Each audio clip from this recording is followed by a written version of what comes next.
Eu demorei pra gravar esse vídeo porque sim, porque me deu vontade. E eu não vou desligar o ventilador porque tá muito calor. E tem vizinhança gritando, falando alto, mas eu vou continuar gravando mesmo assim, depois eu dou um jeito de reduzir os ruídos. Tá bom? Eu acho que não tá me enquadrando direito. Acho que agora está. Eu só vou guardar isso aqui pra eu fingir que, nossa gente, tá tudo guardadinho. E eu abri com vocês pra poder mostrar o áudio. Mas então, hoje a gente vai falar de Bible Journaling, porque é uma coisa que eu tinha combinado de falar com o moço dos comentários, que eu vou até mandar esse vídeo pra ele. Lá do... Ah, esqueci o nome do canal que eu comentei, mas eu mando pra vocês na descrição. Deixa eu fechar isso aqui tudo, enquanto isso eu vou falando com vocês. Então, oi, meu nome é Anderson, pra quem não sabe. Eu sou cristão, eu leio a Bíblia. Obviamente eu leio a Bíblia. E eu acho que eu vou pegar no headset. Porque é impossível. Eu espero que pegue o microfone do headset, né? Se não pegar, eu vou estar falando sozinho. Vou ficar falando com o headset aqui de puxar toda. Deixa eu ver se aqui. Oi. Pegou. Tá conseguindo ouvir? Acho que vou ficar assim. Não. Melhor a gente fazer do jeito tradicional, porque não tem erro nem nada, né? Então, como que eu comecei a fazer o Bible Journaling? Primeiro que eu comecei a ler a Bíblia. Acho que foi com os meus 7 anos, por aí. Eu sempre tentei começar a ler a Bíblia, mas eu realmente li a Bíblia inteira.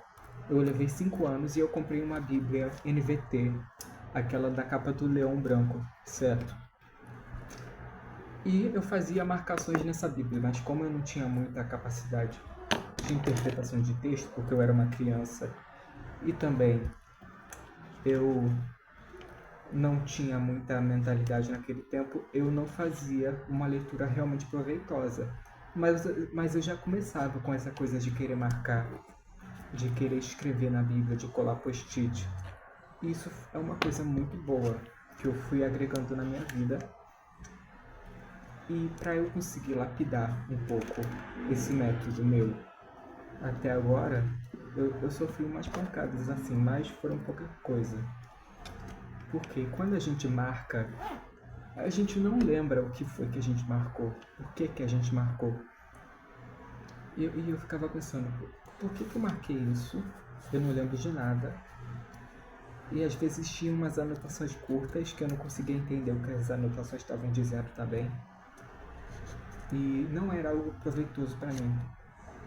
Tanto que eu comecei com o método depois, com uma Bíblia King James ultra fina, de adicionar algumas anotações, só que daí a Bíblia ficou muito gorda. Mas isso também pode dar certo. Se você não tem dinheiro para comprar uma Bíblia com espaço para anotações, você vai colando folhas a mais dentro da sua Bíblia, páginas a mais. Isso funciona, mas a Bíblia vai ficando muito gorda, muito pesada e acaba ficando desengonçado de usar, e às vezes a encadernação estraga, então é um estresse muito grande, mas que valeu a pena no primeiro momento. Apesar de eu não estar realmente com um método muito prático ainda, eu consegui estabelecer muito do método atual que eu uso na minha Bíblia. E é isso que eu vou mostrar para vocês. Como que é o set da minha Bíblia. Eu vou tentar apoiar isso aqui no suporte da estante. Ai, meu Deus, eu esqueci do detalhe que esse cabo pesa, vou ter que tirar. Deixa eu ver. Tá. Ih, Jesus, será que... Deixa eu ver uma coisa. Mas espero que a gente tenha tudo esteja gravado, né? Mas não, acho que eu consigo ver.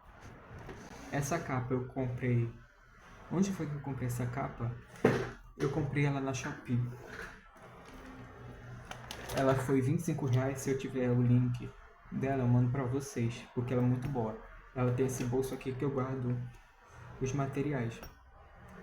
Uma borracha e um apontador. Por quê? Porque eu não comprei uma lapiseira ainda. Não, na casa eu tenho uma lapiseira, mas eu não tenho grafite.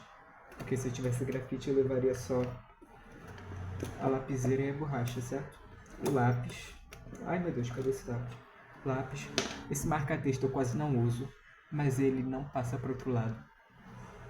E já apagou a marca, não tem como nem ver. Esse lápis aqui é da Bic Evolution. E tem essa caneta também, Bic. Essa aqui não é Bic Cristal, é a Bic Clássica. Tem esses post-its que a minha mãe comprou pra mim. E eu não sei de qual marca que é, porque eu joguei fora o encarte. O encarte não, a embalagem. Ai. Outra caneta Bic que tá meio estourada, mas eu continuo usando mesmo assim, porque a tinta tá totalmente preservada. Essa caneta de 4 cores, que eu também comprei na Shopee. Acho que foi por R$ 1 ou R$ 2. E ela também tá prestando, por enquanto ela é bem fina, então dá pra fazer umas anotações boas e não passou para outro lado também. Mas ela é um pouco mais frágil. E se eu tiver o link eu mando. A gente tem essa caneta Cis Jet, acho que é Jet que estava escrito aqui, que é azul claro. Só que essa caneta eu achei ela no chão da minha escola, eu acho que lá pro último ano de aula da minha escola antiga. E eu peguei. Me perdoa, Jesus, eu peguei, mas como não tinha ninguém com posse dessa caneta, essa caneta está desnomeada, eu espero que Jesus não esteja de mal comigo por ter feito isso. Mas era uma época do Antigo Testamento do Juninho. Juninho hoje em dia não faz mais isso. A gente tem essa caneta Bic Cristal Verde. Eu não sei como posicionar, se eu posiciono mais assim ou levanto, porque eu não sei como que aparece para vocês. E a gente tem essa caneta Bic Cristal Verde Água. Eu também tenho vários outros, eu tenho só um kit no caso de caneta Bic cristal completo, mas eu já tinha comprado uns 2 kits de caneta Bic cristal, mas é uma coisa que na minha escola antiga, né, era que nem pegar doce de criança, todo mundo roubava, e por isso eu acabei perdendo algumas canetas. E daí as que eu tenho, eu só uso pra escola e eu deixei essas separadas porque senão eu levaria muita coisa à toa. Deixaria muita coisa à toa aqui. Então a gente vira aqui, né, porque por que eu virei a capa se depois eu vou revirar isso aqui para vocês verem certo? Não sei, gente, não sei onde foi parar na minha cabeça. Aí a gente abre. Uau! Eu gosto muito desse barulho de zíper. Antigamente eu colocava um saquinho de lápis de cor aqui, porque essa Bíblia ela tem uma folga. Porque ela é um pouquinho maior. Porque eu não encontrei do tamanho certo para minha Bíblia. Por favor, mundo cristão, faça Bíblias com tamanho que caba em capa. Então essa Bíblia aqui, eu vou tirar ela da capa para vocês para mostrar qual que é. Antes de tudo, esse envelope é onde eu guardo alguns papeizinhos, porque às vezes eu vou pro culto e eu quero anotar a pregação, e daí eu uso esses papeizinhos aqui, que eu cortei de caderno, mas às vezes eu corto de folha sulfite normal, certo? E essa é uma foto minha, obviamente, como vocês podem perceber. E a minha Bíblia é a Bíblia Sagrada, nova versão transformadora para anotações e esboços. Que eu achei ela muito boa. Ela parece muito com a Purpose Book. Eu queria, na verdade, a Purpose Book, mas eu achei essa tradução também melhor. Nova versão transformadora, como eu disse, eu já tenho intimidade com essa versão. E reler ela vai me abrir um entendimento maior, mas eu continuo comparando ela com a King James também. Apesar de eu considerar a King James com muito erro de português e ter abandonado ela também por causa disso. Tem informações pessoais aqui que eu não vou mostrar. Então, Bíblia Sagrada, uma versão transformadora, não sei o que. Deixa eu colocar de volta, porque vocês já viram que capa que é, né? Essa aqui é a capa preta, tá bom? Tem a capa colorida. Ai, senhor, como que eu vou colocar essa aqui de volta agora? Eu vou ter que dar um jeito muito... Foi.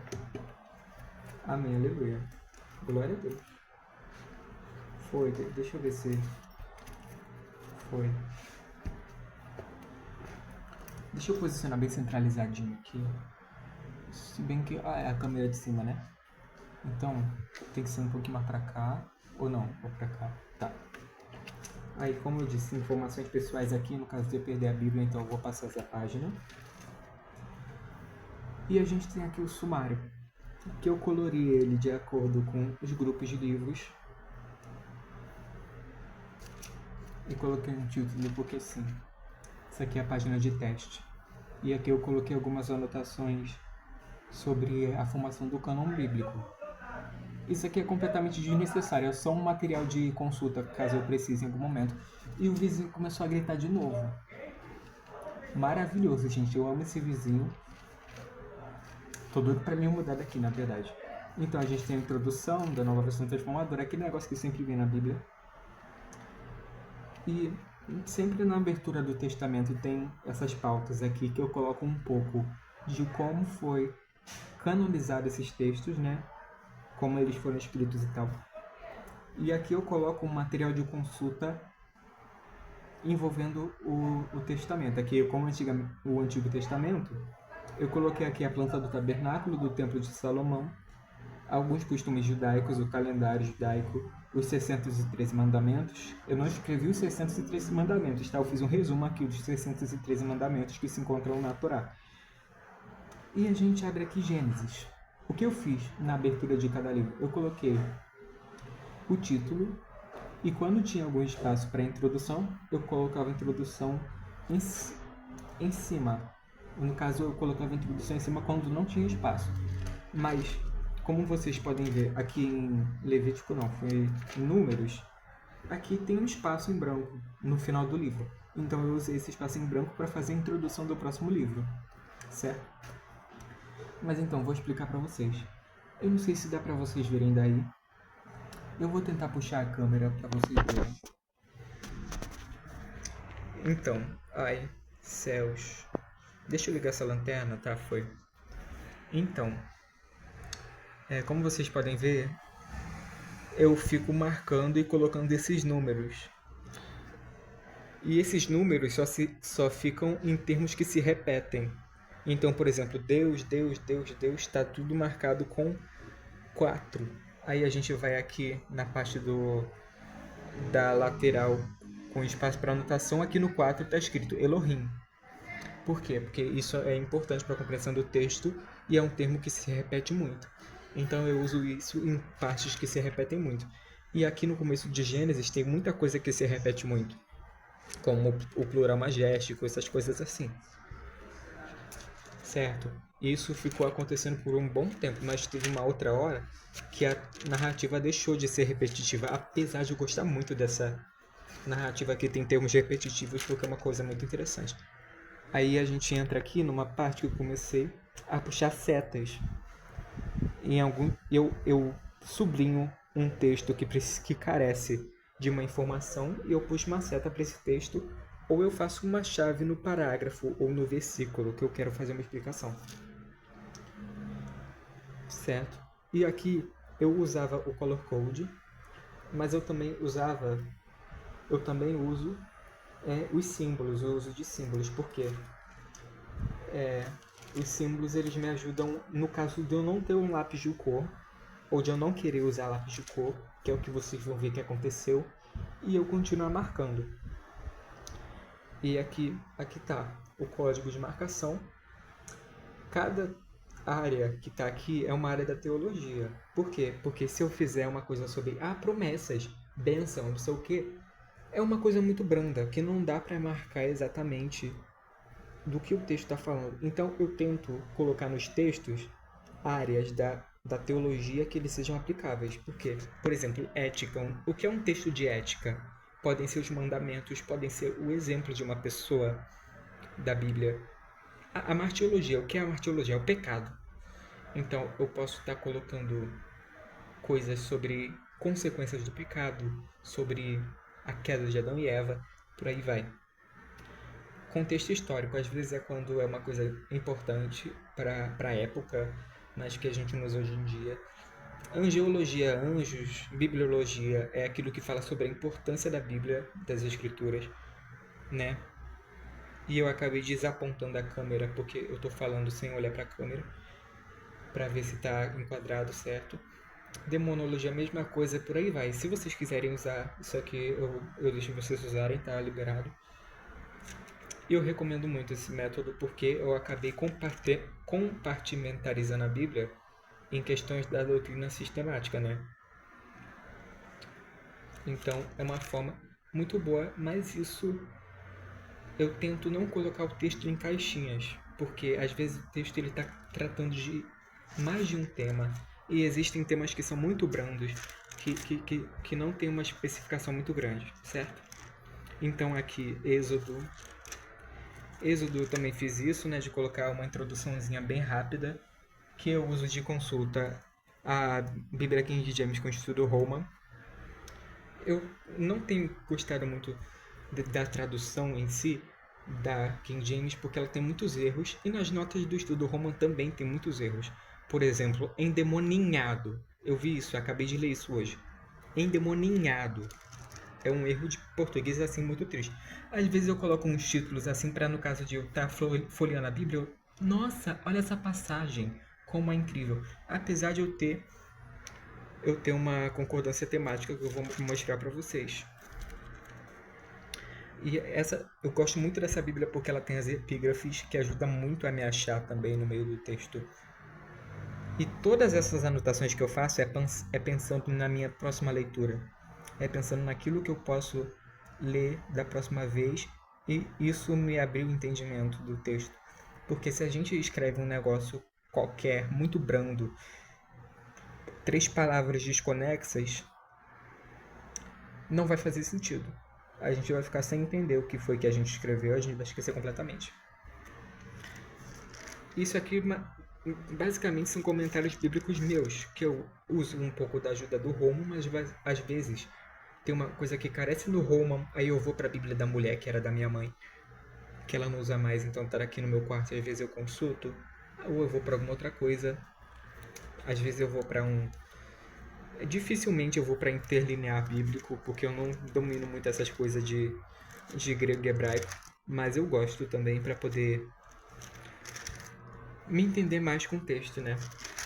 Aí eu vou pular essa parte aqui, porque ela é só isso aqui, né? Aí eu faço alguns desenhos às vezes também, mas isso aqui não é obrigatório, isso aqui não serve pra nada. Não assim pra nada, mas é porque é uma coisa legal. Pra gente memorizar um texto, pra gente considerar esse texto importante, pra poder ficar bonito também, pra expressar uma coisa artística no meio da Bíblia. Porque as Bíblias antigamente medievais, elas eram... Eita, gente, eu acho que a luz ficou fraca aqui, mas vou continuar gravando, tá? Porque as Bíblias antigamente elas eram todas floreadas, ilustradas, e hoje em dia a gente não tem muita Bíblia assim. E essas Bíblias são o olho da cara ainda, né? Jesus, esse vídeo vai ficar longo, mas tá. Levítico. Levítico, eu gosto muito de Levítico. Depois, nessa segunda leitura, eu consegui entender muito. Também por causa dos comentários de Romão. Mas também porque eu comecei a entender um pouco mais de como aplicar os ensinamentos do Levítico na minha vida, né? Sendo que eu não sou judeu, eu sou gentil e Jesus morreu por nós, graças a Deus. Aí a gente tem, às vezes eu coloco umas notas sobre diferenças de tradução da BKJ com NVT, porque às vezes tem umas coisas de tradução dinâmica que perde algumas metáforas, algumas coisas em textos poéticos, que é algo que eu sinto um pouquinho de falta para entender um pouco mais da profundidade desse texto. E daí eu tô começando a ler números agora, tá bom? Como eu expliquei para vocês, eu escrevi bem antes aqui. E eu tô seguindo o plano de leitura que vem nessa Bíblia, que é um plano de Antigo Testamento e Novo Testamento simultaneamente. E eu tô gostando muito dessa experiência, porque ler livro por livro às vezes é meio cansativo, porque os livros do Novo Testamento, eles têm uma leitura muito mais rápida, que é menos repetitiva, enquanto os livros do Antigo Testamento têm uma leitura muito mais prolixa, que fica repetindo muitas coisas, que é muito mais formal mesmo. Só que é uma peculiaridade de cada tempo, de cada língua. E eu gosto muito disso. Eu acho muito interessante, mas às vezes o Novo Testamento dá um respiro que o Antigo Testamento não tem. Às vezes o Antigo Testamento dá um respiro que o Novo Testamento não tem. E entender essas histórias simultaneamente também está me ajudando a encontrar Jesus dentro do Antigo e do Novo Testamento. Aqui a gente tem isso aqui que é uma referência clara ao DVD de Crianças Diante do Trono, certo? E eu faço essas ilustrações na capa dos testamentos porque eu acho bonito, isso não tem utilidade intelectual nenhuma, Mas às vezes dá uma inspiração pegar e olhar isso aqui e, nossa, estou inspirado. Agora eu vou ler muito a Bíblia, porque a minha Bíblia está linda, certo? E como vocês podem ver, não muda muito.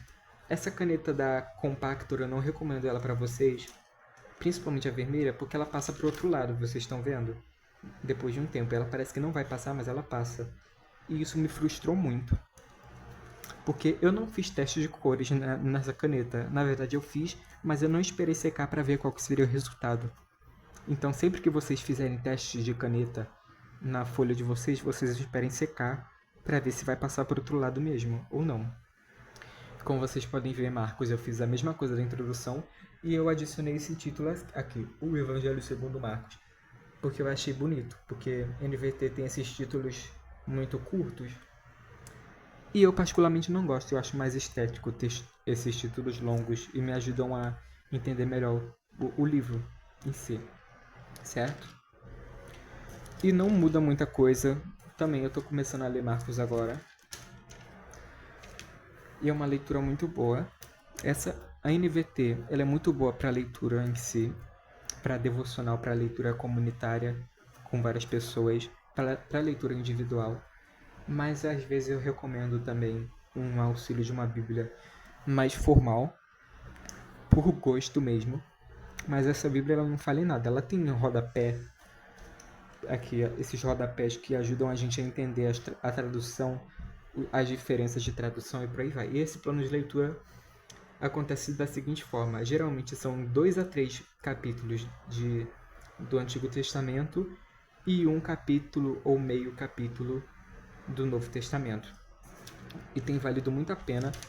Eu não faltei um dia sequer, porque eu estou muito determinado, eu fiquei apaixonado por essa Bíblia e eu estou querendo ler ela em um ano. Eu espero que eu consiga, certo? Aqui a gente tem a ordem cronológica dos livros da Bíblia, porque é uma coisa que eu acho muito importante para eu consultar também. E como essa Bíblia tem muitos espaços em branco, eu sei que eu vou ficar com essa Bíblia por uns 5 anos para mais, porque não tem espaço em branco, ou melhor, não tem espaço em branco que não falte. Então eu vou ficar anotando isso aqui eternamente. Eu só vou parar de usar essa Bíblia quando tiver caindo na capa. E mesmo assim eu vou comprar uma capa nova e vou colocar. E essa capa de zíper ela é muito boa porque ela protege, certo? Então a gente tem aqui a concordância. O que eu faço? Todos aqueles símbolos que eu mostrei do código de marcação, eu uso eles aqui. Então, eu pego algum versículo que é muito importante que eu penso, eu posso usar esse versículo algum dia depois. E eu vou colocando desses versículos aqui com um título bem pequeno, só para eu entender sobre o que esse versículo está falando. Isso aqui é muito útil para aconselhamento, para uma pregação assim de última hora, para sei lá, uma coisa assim, sabe? Ou quando você precisa ler alguma coisa para você mesmo. E aqui também está um outro color code porque eu colocava dentro da folha para eu usar de consulta, mas eu já decorei. Como vocês podem ver, eu fiz essas abas usando esse post-it de plástico, né? E não tem me decepcionado até então, só que depois provavelmente eu vou trocar porque esse post-it ele estraga muito. Mas o zíper deve proteger, certo? Então, deixa eu ver se tem mais alguma coisa para falar. Ai meu Deus do céu, apareceu informações confidenciais que eu vou cortar.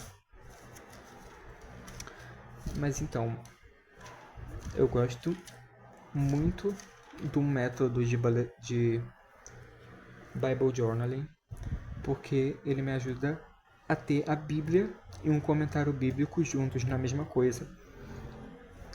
E também me ajuda a compactar muito esses comentários bíblicos, porque eles às vezes são muito longos.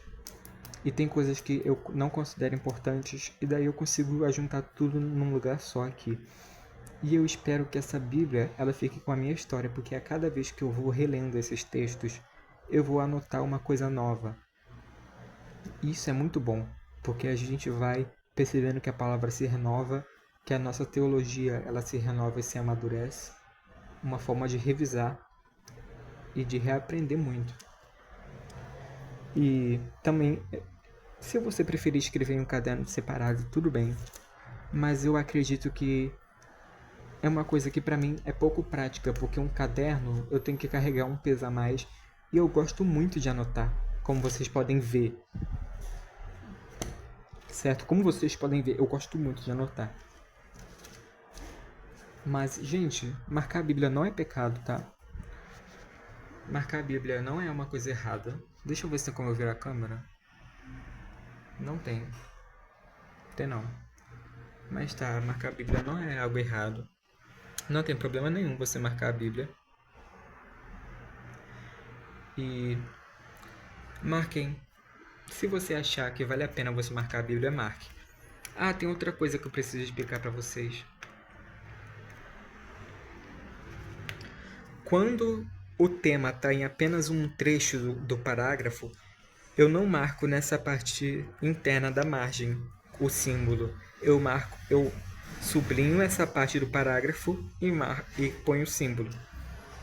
Mas quando é o parágrafo inteiro, ou eu ponho aqui no espaço do parágrafo, ou eu ponho nessa parte de dentro também. Mas aqui nesse caso eu sublinhei, então esse símbolo só vale para essa parte sublinhada. E às vezes eu coloco alguns títulos, outras epígrafes também, para eu conseguir me achar. Mas então, gente, a Bíblia hoje em dia é um livro que a gente tem várias cópias, várias versões, a gente tem de todos os preços. E a Bíblia hoje em dia é um material barato. Antigamente as pessoas elas copiavam à mão. E só tinha uma Bíblia por igreja. Isso quando tinha, Malimá tinha. Então eu entendo as pessoas terem um certo dogma com a Bíblia naquela época, porque a Bíblia era inacessível, praticamente. Malemar tinha os textos inteiros, todos os textos, porque é realmente algo caro, é um trabalho muito trabalhoso. Eu sei que é redundância falar trabalho trabalhoso, mas é realmente trabalhoso. Imagina você copiar a Bíblia, um time de pessoas copiar a Bíblia, aí o papel é caro, tudo é caro, tinta é cara, aí ainda fazem aqueles desenhos medievais, aquelas caligrafias. E várias pessoas aí erram, tem que jogar fora, fazer tudo de novo, é uma trabalheira danada. Então, gente, isso aqui é uma Bíblia. Hoje em dia a gente tem Bíblia só pra gente. Então eu cuido dessa Bíblia da mesma forma que eu cuido dos meus outros livros. Não porque eu sou contra o que está escrito na palavra, não porque eu desrespeito a palavra, mas porque esse aqui é um objeto, um caderno. O que importa é eu estar lendo ativamente o que está escrito aqui. Porque se eu deixar essa minha Bíblia aberta na minha casa, ela não vai abençoar ela não vai abençoar a minha casa. O que vai abençoar a minha casa é eu ler e praticar o que está escrito aqui, tá bom? E eu queria encerrar com essa reflexão, porque eu vejo muitas pessoas que falam: o que? Você marca a Bíblia? Não, você vai pro inferno, você tá fazendo isso. Gente, eu não sou mais crente por marcar a Bíblia, eu não sou menos crente por marcar a Bíblia, eu não sou mais santo por marcar a Bíblia, eu não sou menos santo por marcar a Bíblia. Cada um tem o seu método de entender a palavra de Deus. Eu me inspiro também um pouco no método do Jonathan Edwards. Eu queria ter uma Blank Bible, portanto que é isso que eu tentei fazer na minha BKJ ultra fina, que eu vou tentar pegá-la aqui pra vocês. Eu espero que dê. Ai, Jesus. Caiu aqui, mas não tem problema. Então, como vocês podem ver, ela tá pançuda, né? E quase não dá pra abrir, né? Um método da Blank Bible do Jonathan Edwards é sobre adicionar páginas à Bíblia, caso vocês não saibam. E é isso que eu fazia aqui. E é isso que eu continuo fazendo aqui. Mas aqui eu fazia de uma forma muito mais longa, como você pode ver. Olha o tamanho disso aqui. Eu faço de uma forma mais resumida, mas de uma forma que eu consiga entender, certo? E também eu tento sempre rememorar aquilo que eu li. Eu tento sempre relembrar. Pera, o que eu acabei de ler nesses últimos dias? Para eu conseguir fixar essas ideias na minha cabeça. E é algo que eu recomendo que vocês façam também. Para vocês entenderem o contexto, você tem que ficar rememorando o tempo inteiro e lendo porções longas e tal. Mas esse aqui é o meu método, tá bom? Se vocês quiserem se inspirar nisso, eu recomendo pra vocês. Se vocês não quiserem, sigam a vida de vocês. E não me deem hate, por favor.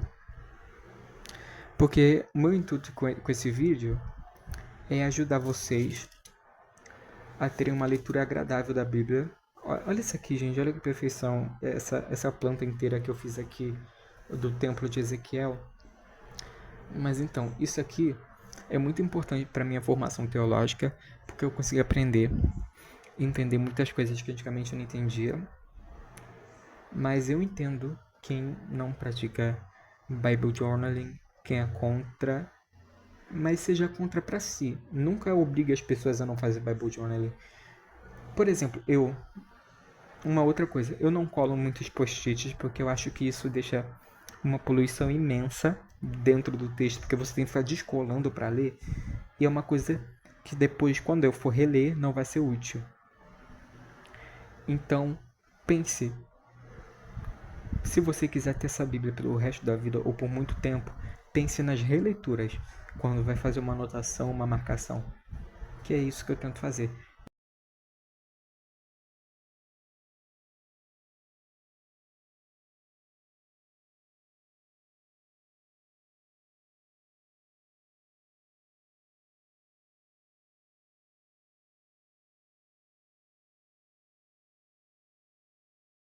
Então, gente, teve uma informação que faltou no vídeo, mas enfim, eu uso diferentes cores para diferentes notas para eu conseguir diferenciar, porque senão eu teria que fazer linhas para poder separar cada nota e isso deixaria um pouco bagunçado e também desperdiçaria espaço. E eu ocupo geralmente a letra ocupa metade da pauta para eu conseguir ter um rendimento maior, porque são poucas linhas e o espaço é bem curto. Então eu faço o dobro de linhas por pauta. Então eu escrevo na metade da linha. Só isso. Então vou encerrar o vídeo por aqui. Por favor, se vocês gostaram, compartilhem, deem like, comentem, sei lá, vamos conversar. Porque eu demorei muito para fazer esse vídeo, eu praticamente não vou editar ele, porque ele ficou longo também. E é isso, gente, tchau.